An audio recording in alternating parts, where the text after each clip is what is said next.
What is up, Westy besties? Today we are in the Audit on in Science lab. Congrats on passing last month's riddles.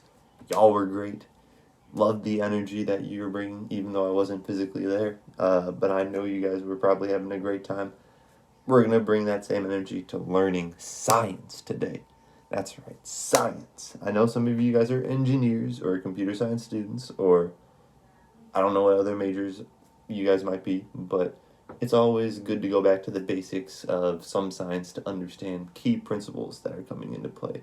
And after a college education, maybe understand them a bit more. But let's get into the science, baby. Let's get going. One concept that we'll see in action is the law of conservation of angular momentum. And this law states that a rotating system will want to preserve its original direction and magnitude of angular momentum, regardless of how the orientation changes for the system itself. So we can see this in action with a bike wheel like this. If we start by spinning the bike wheel clockwise relative to myself, there is an angular momentum traveling in the same clockwise direction. And reversing the orientation of the bike wheel, like such, will make the wheel spin counterclockwise relative to myself. But we had that initial quantity / vector of angular momentum traveling in the clockwise direction. So while we have a similar magnitude vector traveling now in the counterclockwise direction, we need to counteract or balance that negative or opposite angular momentum out with a differently sized angular momentum in the clockwise direction. There are better videos explaining it from a mathematical standpoint, because algebra actually makes this pretty intuitive to understand, but you'll see it in action later on in this video. You can see from the video here that after we speed up the rotation of the bike wheel to a speed that allows us to actually visually see the conservation of angular momentum in play, every time the wheel is flipped in its orientation after I reach a standstill, there is a small amount of rotation from the chair itself. Now, friction in the bike wheel and the setup that we had minimizes its effect, but you can get the point.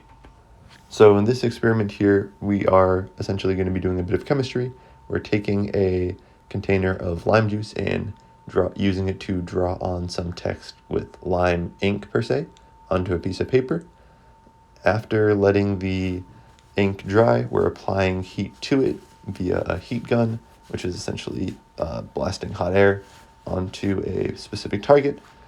We're speeding through the video and won't show the entire thing just because it took some time, but essentially by applying heat to the lime juice, we are creating a combustion reaction where some amount of carbon is released from the lime juice, which then oxidizes with the surrounding air to make a brownish looking imprint. And we can see the final result in this snippet here, where you can now see the originally drawn text in supposedly invisible ink after it dried is now showing clearly in this new brownish color. We love Rory!